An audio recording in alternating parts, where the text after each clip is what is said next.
so wish I could vote for you. But you're right, I am in Florida, and I am stuck with that catastrophe. And thank you for sharing how we got connected, because I was going to talk a little bit about that. Before I do, I want to remind everyone, tomorrow is going to be 20 years since September 11th. I bring it up because for those of you who don't know, 4 months before my daughter was killed, my brother died of cancer related to his service in 9/11. My brother was in the World Trade Center when it collapsed.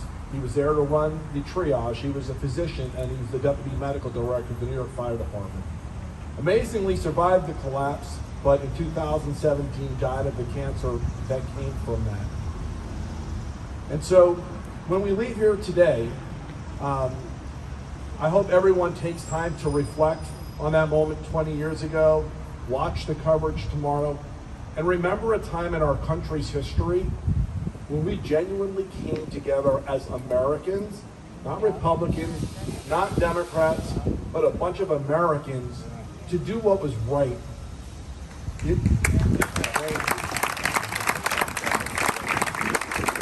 know, my family was part of two American tragedies, 9/11 and gun violence.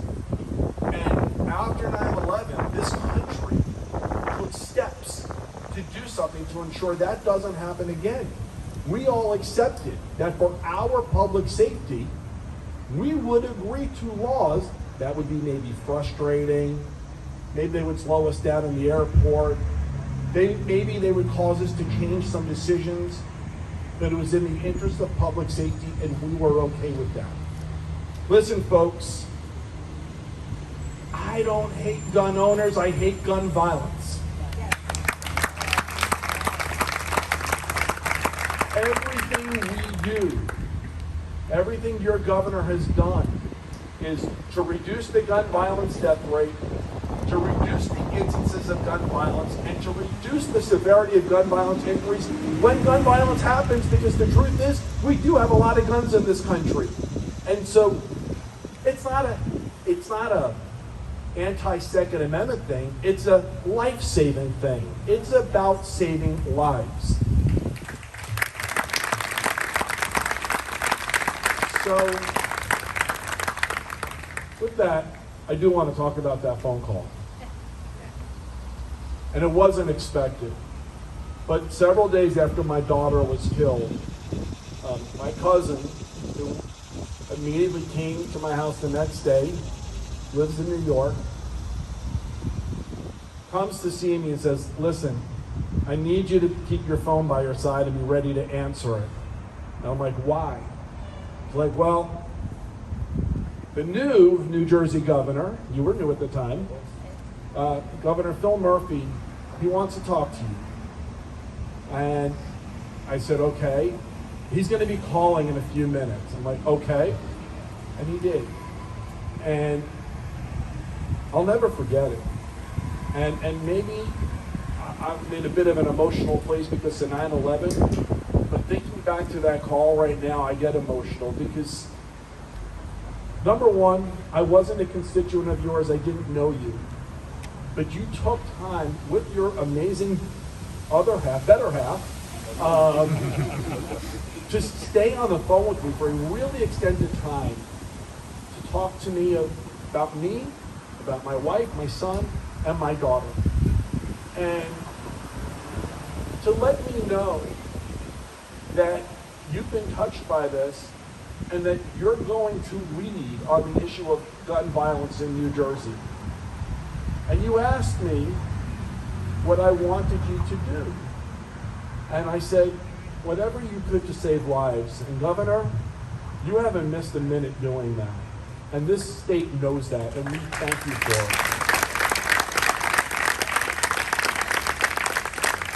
A few months after that phone call, in August of 2018, I was in Washington, D.C. It was a week before 3D printed weapons were about to go online. The last president, his administration, settled a deal with someone who wanted to put these prints online. There was no reason to do it, but they did.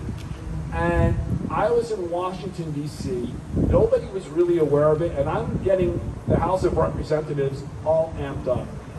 Representative Catherine Clark of Massachusetts comes up to me and she says, "Do you know anyone who can file legal action?" And I didn't. I said, "But I have an idea." I didn't call my governor, I called yours. I did. You remember. And that afternoon, your Attorney General filed a lawsuit. It didn't take long. And guess what? Successfully. And the issue of 3D printed weapons, that genie got put back in the bottle for a while. However, and this gets back to what everybody was saying about national legislation, it was only for a while, because it's a never-ending fight to get the right thing done, and it does require legislation. And what happens elsewhere in the country affects you here. And so it is so important that you really focus on this election, sending back the governor, sending back those who support you nationally, because this all does go hand in hand. Wow, you are so fortunate here to have the representatives that you have. Trust me, I live in Florida. There's much I love about Florida. The politics are not one of the things I love about Florida. And watching the differences in the two states right now, the way your governor is dealing with COVID and the way my governor of Florida is dealing with COVID, the differences could not be more stark. One is all about whatever it takes to save lives, and the other one is, as you said, how the wind blows, the politics. Be smart here. And so, with that, because I could go on about you all day, I want to talk about Mr. Wiggle Room. And I think you all know who that is. But it's the opponent. And he used an expression while standing in a gun range, talking to supporters, saying, "I ask that you all give me wiggle room when I talk about this issue." Now, I don't know where you're all from, but where I'm from, wiggle room is called a lot. So,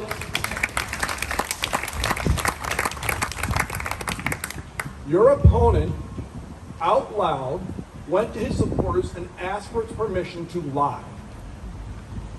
That's who's running for governor right now. Now, what was he asking for permission to lie about? And I don't do well with liars, and I'm not a political person, so I can say that out loud. I'm not sure any of you can. What did he want to lie about? He wanted to lie about the issue of guns and his plans. He wanted to lie about how far he wanted to go. But a matter of only, I think, 2 or 3 weeks later, his running mate told everyone how far they want to go. They're just going to lie about it. When she said they want to make New Jersey like Texas. Oh, God. No. That's what she said. But they don't want to tell you that out loud, because then you'll know they're lying. Here's the thing about Texas, and I'm glad you brought up the conversation on abortion and what just happened there this past week. Things like that don't happen in a vacuum. And in a 24-hour period, that wasn't the only law that they signed. There was also permitless carry. No training required. You can walk into a store and buy a gun. I look at those two things together, because don't forget about the whole bounty provision of that law. Again, these things don't happen in a vacuum. And you might look at me and say, "Fred, you're going off the deep end trying to connect these things." I live in a world where the unexpected happens. My brother survived the World Trade Center falling on him, and my daughter died of gun violence in school. I live in a world where the unexpected happens. So here's the thing. For those of you who follow me on Twitter, you saw me write this. And I use an example of a 12-year-old young woman in school who in Texas isn't protected from COVID because there's actually a push to not have people wearing masks, or won't be protected that way, goes to school, may in her family have a family member who has, just under the new permit was carried, went out and bought a gun. And that family member may be abusive. That 12-year-old who's unprotected from COVID may go home to that family member, may get raped by a family member, and then maybe even get beat up. That family member may be the person to take that child for medical help. And that family member in Texas can now go into the medical facility carrying the gun. And now the doctor's feeling intimidated. And now the options that might be available to this 12-year-old may not get discussed, because it's Texas, where rights are thought of a little differently, at least by those who are currently serving an elected office, not necessarily by the citizens. Which is why the other thing that happened in Texas in that 24-hour period is they made it harder for people to vote. Right. This stuff all goes together. And so when Mr. Wiggle Room and his partner say, we want to lie to the folks of New Jersey, but our plan is to make it more like Texas, take them at their word. They are deadly serious.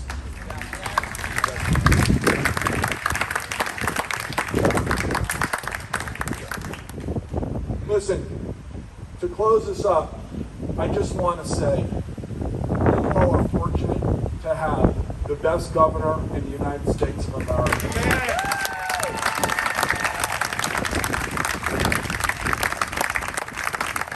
But you are. You know what?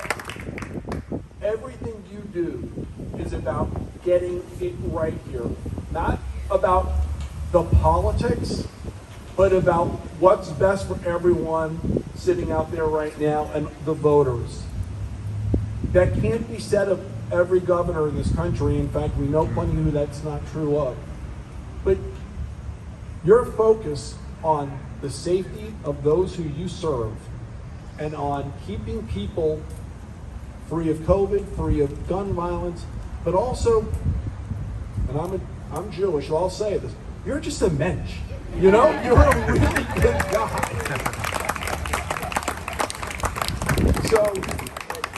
So with that, I just want to say thank you all for being here. Thank you all for supporting this amazing governor. It's not enough to show up here today. He gave you the date. I think you said October 23rd. Yes. Don't wait. Get out and vote. Make sure those you know get out and vote. Take nothing for granted. Go there as soon as possible, not on the last day when something can come up. And between now and election day, work. Go out. Get others to support the governor. Make sure others are going to turn out and vote. Make sure others are going to donate, because everything you do now matters towards the election. You do not want somebody who comes in talking about wiggle room as your next governor. You want this guy. Governor Murphy, we love you. Thank you.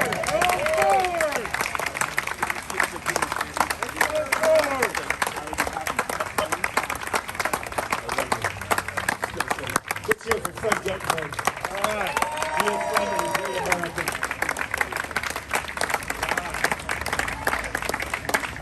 I had, other than to say thanks to Hetty and to everybody for doing such a great job bringing this together. Three quick things. I wanted to give New Jersey working families a shout out. I saw Sue Altman. Hetty's been involved with that for a long time. Secondly, people have asked me what was our conversation like, that first one. Every time I start to talk about it, I break down. That's how emotional that conversation was. And that's why you and I have been friends for life. And thirdly, this is really good news, and I think a number of the elected officials here on this, and I want to thank Mikey and Don and so many others, commissioners. Essex, Hudson, Union, and Mercer counties have just been approved by FEMA for major disaster declarations for both individual and public assistance. So it's a huge thing. God bless y'all. Thank you.